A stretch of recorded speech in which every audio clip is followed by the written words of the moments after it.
अस्सलाम वालेकुम students, hopefully आप सब खैरियत से होंगे। अच्छा जी, तो चैप्टर 1 मैथमेटिकल मेथड्स हम कंप्लीट कर चुके हैं। नेक्स्ट ये चैप्टर 4 है हमारे पास। चैप्टर 2 एंड चैप्टर 3 चैप्टर 2 आपके जो है वो सिंगल मैथ का, जनरल मैथ का सिलेबस नहीं है। चैप्टर 3 हमारे पास है मैट्रिसेस, ठीक है। तो इसमें कुछ बेसिक डेफिनेशंस ये मैंने जो है वो किसी नोट्स से लिए हैं, तो थोड़ी सी आपकी रिकॉल के लिए। ये सारा कुछ आपने 9th में भी पढ़ा, मैट्रिसेस क्या होते हैं, कॉलम फर्स्ट ईयर में भी पढ़ा।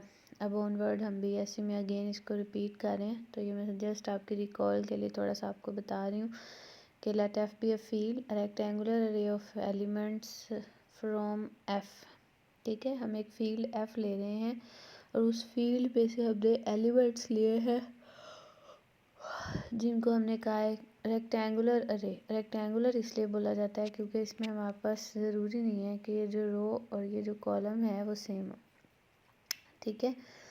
तो in m rows and n columns enclosed by square brackets, तो ये हमारे पास क्या कहलाता है, एक मैट्रिक्स, ठीक है। इसको अगर हम एब्रीविएटेड नोटेशन में लिखेंगे तो हो जाएगा square brackets Aij m cross n। Aij represent करता है एलिमेंट्स को और m क्रॉस n रिप्रेजेंट करता है ऑर्डर को, that means m rows and n columns. तो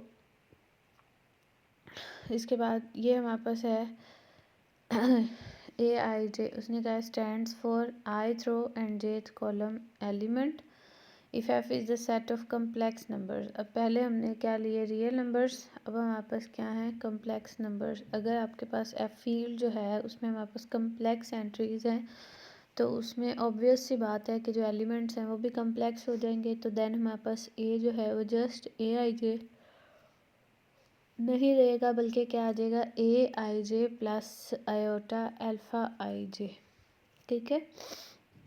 और एक यहाँ पे छोटी सी बात जो है वो, अगर Ij सेम आ जाए, मतलब A11 22 33 44 55 in a square matrix, तो देन हमारे पास वो क्या कहलाते हैं, डायगोनल एलिमेंट्स, ठीक है। और उसके अलावा जहाँ पे आपके पास Ij सेम नहीं है वो नॉन डायगोनल एंट्रीज हैं। अब नॉन डायगोनल एंट्रीज में हमारे पास दो तरह की एंट्रीज होती हैं, एक अबव डायगोनल, एक बिलो डायगोनल, ठीक है। जब आपके पास I लेस देन जे हो, लाइक A11, ये तो डायगोनल हो गया, एक मिनट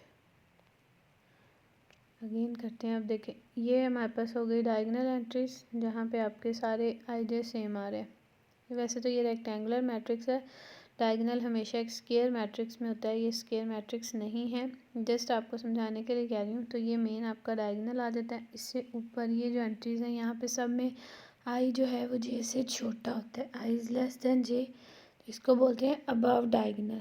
और जो नीचे होता है इसमें सब में I जो है वो आपके पास J से बड़ा होता है, तो इनको हम बोलते हैं बिलो द डायगोनल, ठीक है।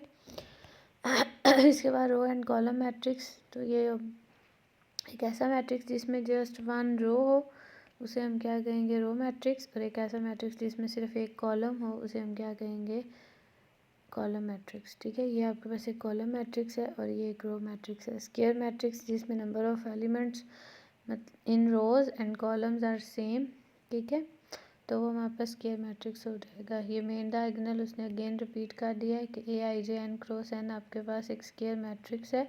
तो उसका जो डायगोनल है containing elements A11 A22 ANN, और ये उसने उसको हाईलाइट भी किया होगा। इसको हम मेन डायगोनल और प्रिंसिपल डायगोनल भी बोलते हैं। उसके बाद हमारे पास है diagonal matrix, square matrix of order n in which at least one element of the main diagonal is non zero. मतलब आपके पास इस मेन डायगोनल का कोई एक एलिमेंट लाजमी तौर पर नॉन ज़ीरो होना चाहिए, लाइक 2 3, ये ज़ीरो भी हो सकता है ये 3 भी ज़ीरो, लेकिन कोई एक एटलीस्ट नॉन ज़ीरो लाजमी होना चाहिए। And all the other elements are zero, मतलब इसके अलावा जितने भी एलिमेंट्स हैं ये क्या होंगे, ज़ीरो होंगे। और ये आपने याद रखना है, ये हमेशा क्या होगा, एक स्क्वायर मैट्रिक्स। तो is called diagonal matrix of order N. ये अब डायगोनल मैट्रिक्स है ऑफ ऑर्डर 3। अब यहाँ मैंने इसको नॉन ज़ीरो लिया, आप इसको भी नॉन ज़ीरो ले सकते हैं। हो सकता है ये तीनों ही नॉन ज़ीरो, दो कोई ज़ीरो नॉन ज़ीरो दें या कोई एक, लेकिन एक लाजमी होना चाहिए, ठीक है। इसको अगर हम मैथमेटिकल फॉर्म में लिखें तो इसके लिए हम इस तरह से लिखते हैं कि Aij is not equal to zero for i is equal to j। तो मैंने पहले भी आपको बताया कि जब i j सेम होंगे तो वो डायगनल एंट्रीज़ हैं। तो यहाँ से हम कहेंगे कि when i is equal to j तो Aij is not equal to zero, and when i is not equal to j Aij is equal to zero. i is not equal to j से मुराद है non diagonal entries. तो ये उसने दो example दी हुई हैं। इसमें देखें डायगोनल के तीनों एलिमेंट नॉन ज़ीरो हैं और इसमें दो एलिमेंट नॉन ज़ीरो हैं। इसके बाद नेक्स्ट हमारे पास है स्केलर मैट्रिक्स। स्केलर और डायगोनल में बस थोड़ा सा फ़र्क है। डायगोनल मैट्रिक्स में हमने क्या देखा था कि जब आई जे सेम होंगे तो आई जे नॉन ज़ीरो होगा, लेकिन यहाँ पे आई जे सेम के लिए आई जे नॉन ज़ीरो होने के साथ साथ किसी सेम कॉन्स्टेंट के इक्वल होगा, लाइक 2 2 2, ठीक है। तो इसमें देखें वो कहता है square matrix of order n in which each element of the main diagonal, her element main diagonal का जो है वो आपके पास क्या है, इक्वल्स टू सम स्केलर के, वो किसी के स्केलर के इक्वल होगा, ठीक है। And the other elements are zero, ठीक है। ये तीनों में diagonal matrix, scalar matrix and next identity matrix है। तीनों में आपके पास जो नॉन डायगोनल एंट्रीज हैं वो तो ज़ीरो ही है, और बाकी की एंट्रीज डायगोनल में आपके पास डायगोनल एंट्रीज नॉन ज़ीरो होती हैं, स्केलर में आपके पास किसी कांस्टेंट के इक्वल होती हैं, और आइडेंटिटी में ये सारी एंट्रीज इक्वल टू 1 हो जाती हैं, ठीक है। आपने इन तीनों का फ़र्क याद रखना है। आइडेंटिटी मैट्रिक्स को इन अदर वर्ड्स हम यूनिट मैट्रिक्स भी बोलते हैं, ठीक है। उसके बाद हमारे पास है upper triangular matrix. Upper triangular अब in which the elements below the main diagonal are zero, कि वो एलिमेंट्स जो आपके पास मेन डायगोनल के नीचे आ रहे हैं, ठीक है। Below the main diagonal are all zero. अब बिलो के लिए मैंने आपको बताया था हम क्या करते हैं, आई लेस देन जे की कंडीशन इस्तेमाल करते हैं,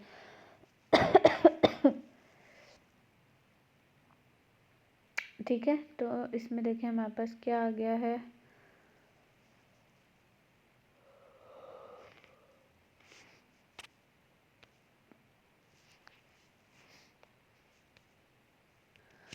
हाँ जी, हम डिस्कस कर रहे थे अपर ट्रायंगुलर मैट्रिक्स को।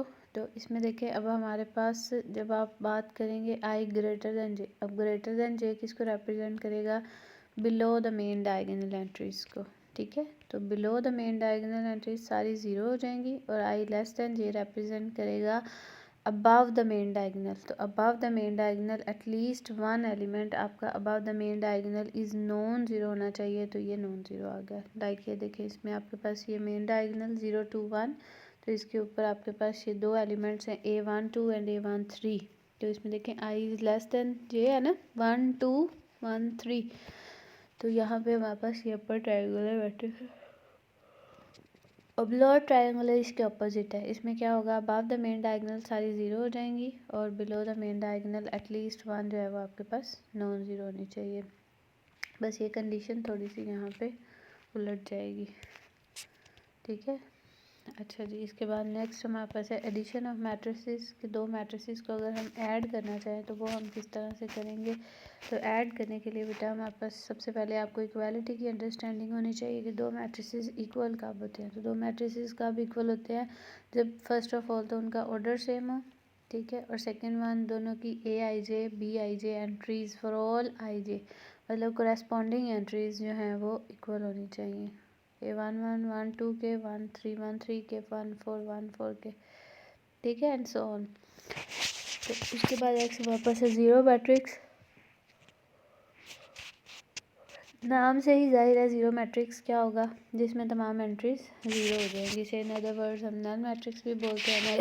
नेक्स्ट है नेगेटिव ऑफ अ मैट्रिक्स।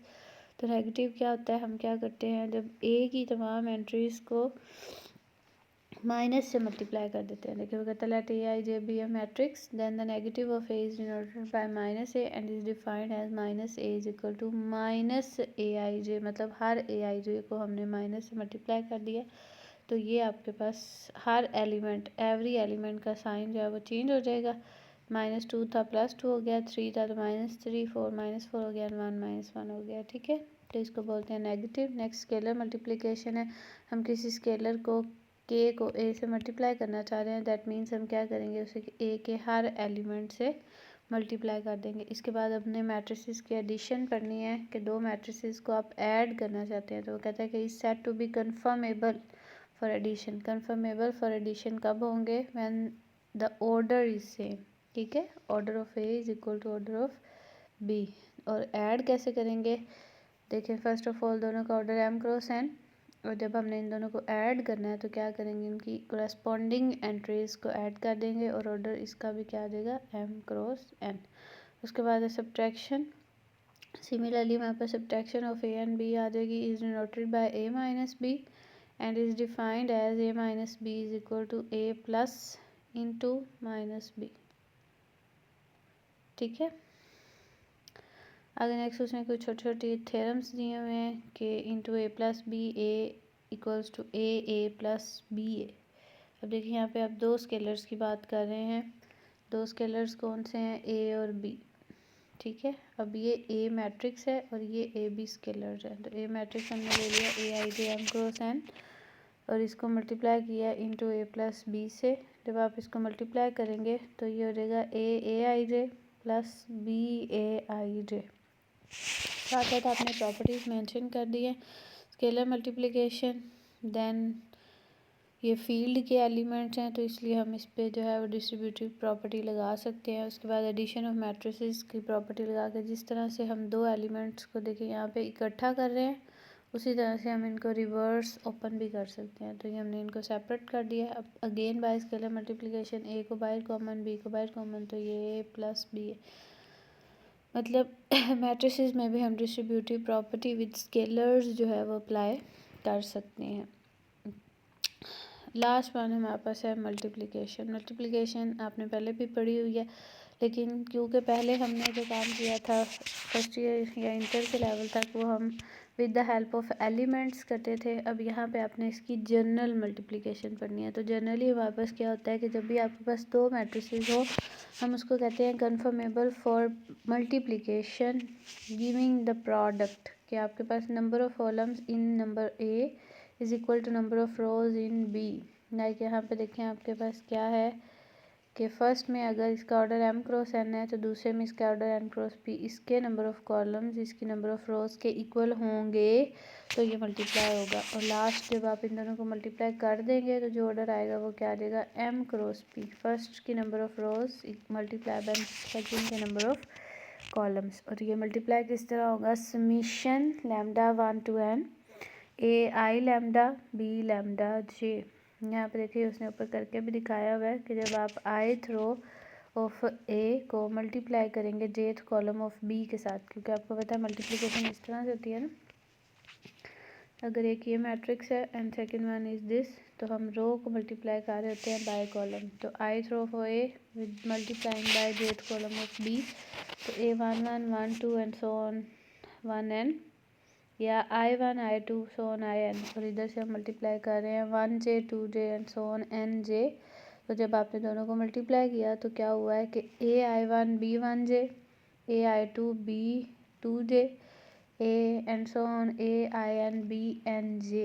अब देखिए यहाँ पे हमारे पास क्या हो रहा है, 1 2 सो ऑन n, i भी सब में फिक्स है, j भी सब में फिक्स है। चेंज क्या हो रहा है, i1 1j, मतलब जो j फर्स्ट का जे चेंज हो रहा है और सेकंड का आई चेंज हो रहा है। तो फर्स्ट के जे और सेकंड के आई की जगह पे आपने लैम्डा पुट कर दिया है और साथ समीशन लगा दिया है कि लैम्डा जो है वो वेरी कर रहा है फ्रॉम 1 to n। तो ये हमारे पास इसकी जो है वो जनरल फॉर्म है of multiplication of matrices A and B, कि जब भी हम मल्टीप्लाई करेंगे तो फर्स्ट के क्योंकि नंबर ऑफ कॉलम चेंज हो रहा है और सेकंड का नंबर ऑफ रो, तो यहाँ से हम क्या करते हैं, फर्स्ट के कॉलम को और सेकंड के रो को लैम्डा से रिप्लेस कर देते हैं। उसके बाद है पावर ऑफ अ मैट्रिक्स। तो किसी भी मैट्रिक्स की आप पावर ले रहे हैं, ए 0 पावर है तो वो हमारे पास 1 के इक्वल आइडेंटिटी के इक्वल होगी, 1 पावर लेंगे तो आपको पता है 1 के ही ए के इक्वल आ जाएगा एंड सो ऑन। नेक्स्ट आप पावर्स लेंगे तो आप उसको सेपरेट कर सकते हैं। अच्छा जी, अब हमने कुछ बेसिक्स ऑपरेशंस पढ़ लिए, ठीक है, मल्टीप्लिकेशन, एडिशन एंड एट्सेट्रा।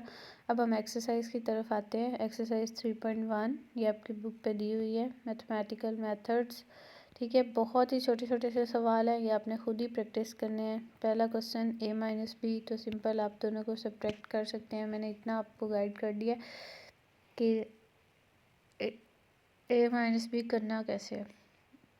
कैसे करेंगे, हम करेस्पॉन्डिंग एंट्रीज़ को सब्ट्रैक्ट कर देंगे। 2 माइनस माइनस 1 माइनस 3 माइनस 3, ठीक है, तो ये आपका आंसर आ गया। इसी तरह 2a प्लस 3b, तो इसमें देखिए पहले स्केलर मल्टीप्लिकेशन हो रही है, देन दोनों की एडिशन हो रही है। उसके बाद ए बी, तो हमने इसका प्रोडक्ट ले लिया है। इसके बाद नेक्स्ट हमारे पास 3 मैट्रिसेस हैं, फर्स्ट सेकंड एंड थर्ड, तो पहले इन दोनों को मल्टीप्लाई किया और फिर इसको साथ मल्टीप्लाई कर दिया। अब देखिए इसमें मज़े की चीज़ क्या है, इसका ऑर्डर क्या है 1 क्रॉस 3 और इसका ऑर्डर क्या है हमारे पास 3 क्रॉस 3 और इसका ऑर्डर क्या है 3 क्रॉस 1। तो इसमें देखिए इसके number of column number of rows के सेम है और इसके नंबर ऑफ़ कॉलम इसके नंबर ऑफ़ रोज़ के सेम है। तो जो रिजल्टिंग मैट्रिक्स आया है उसका रिज़ल्ट क्या है 1 क्रॉस 1, एक रो एक ही कॉलम, ठीक है।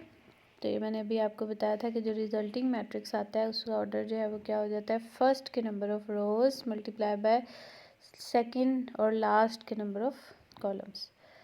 चलिए जी, इसके बाद पावर्स लेनी है आपने। ये क्वेश्चन है, इसमें उसने क्या कहा है, क्वेश्चन नंबर 3 ए बी दिया हुआ है। वो कहता है कि आपने प्रूव करना है कि A B is equal to 0। आपने ए बी को 0 प्रूव करना है व्हेन, ये कंडीशन दी हुई है कि the difference of theta minus phi is odd multiple of pi by 2।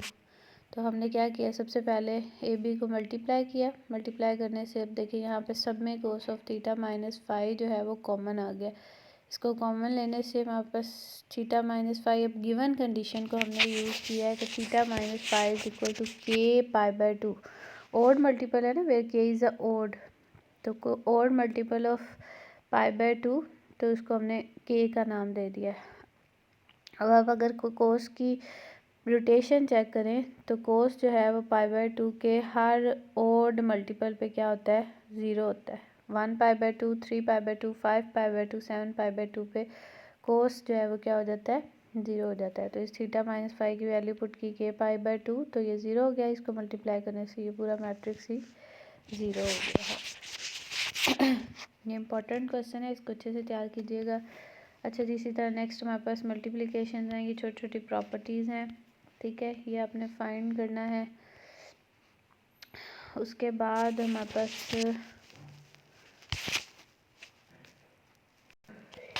अच्छा जी, नेक्स्ट हमारे पास हम स्पेशल काइंड ऑफ मैट्रिसेस जो हैं वो आ रहे हैं।